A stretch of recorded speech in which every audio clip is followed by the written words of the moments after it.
ni rouge ni bleu. D'après vos connaissances en aviation, ne pensez-vous pas qu'il puisse s'agir d'avions volants à très haute altitude, un très gros engin en forme de V?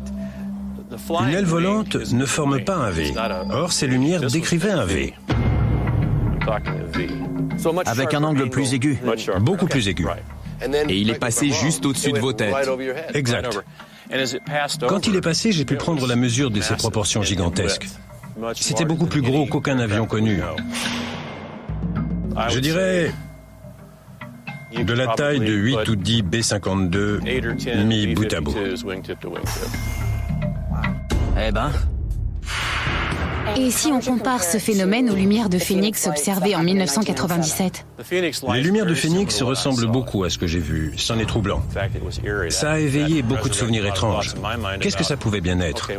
Si on nous avait dit que c'était une opération militaire top secrète, je me serais contenté de l'explication. Mais on n'a jamais su ce que c'était. Le témoignage de Terry est fascinant.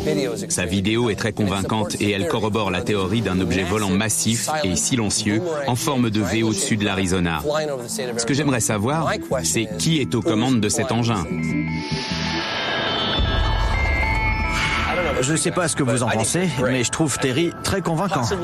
C'est le témoignage que je trouve le plus crédible pour l'instant. Il est très méthodique. Il avoue que ça aurait pu être des avions volants en formation, mais ça présentait des caractéristiques trop étranges pour qu'il puisse en être sûr. Ben va finir par y croire. Je crois que ce qui est vrai... La vérité, c'est qu'on n'est pas seul. La vérité, c'est trop pour toi. Je confirme qu'il s'agit d'un objet en forme de triangle sur la vidéo. Mais cet objet n'est pas nécessairement d'origine extraterrestre.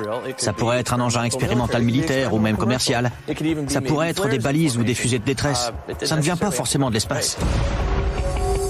En tant que scientifique, je m'appuie sur des preuves. Et pour ça, il faut faire des expériences.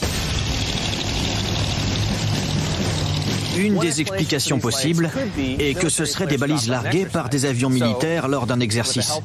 Grâce à une équipe de parachutistes de la région, nous allons voir si des fusées de détresse pourraient faire le même effet.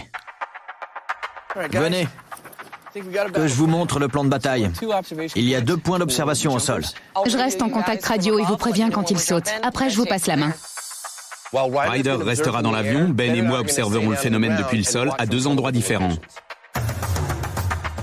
Ce test va nous permettre de prouver que les images filmées par Terry ne montrent pas des fusées de détresse.